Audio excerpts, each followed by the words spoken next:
环游世界85国，没想到最让我割舍不下的竟然是阿富汗。在很多人眼中，这个国家是谈之色变的存在，危险、恐怖、饥饿、贫穷充斥着我们的想象。但在我心中，阿富汗是一个有温度的国家，是一个爱好和平的国家。记得有一次天降大雪，气温骤变，在路上遇到了几个小女孩，她们在寒风大雪中冻得嚎啕大哭，瑟瑟发抖。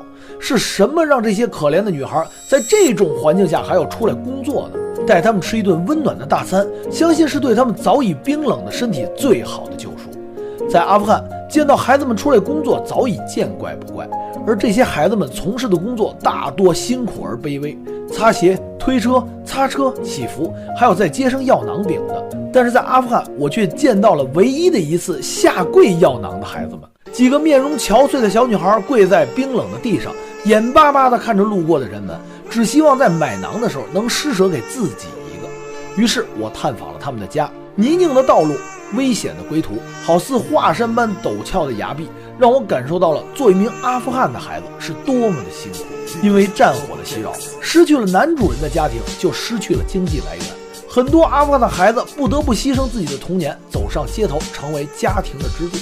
家徒四壁，满目疮痍，很多的家庭连最基本的温饱都无法保证，过着吃了上顿没下顿的日子。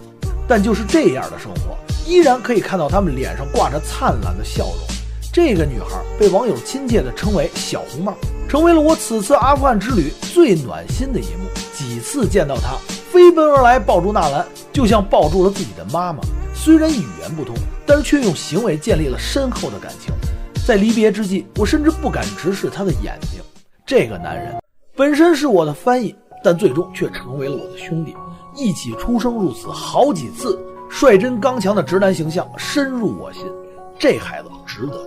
当他第一次因为看到别人惨说我想下跪的时候，我想跪下；当他第一次说我想哭的时候，我想哭的时候，不要哭，你是男人，不要哭啊，没事没事，有我呢啊。在分别的时候，他强忍着自己的眼泪，没有当着我掉下来，而回过头去离开，再也没有。阿富汗就是这样一个充满着温度的国家，一个传播感动的国度。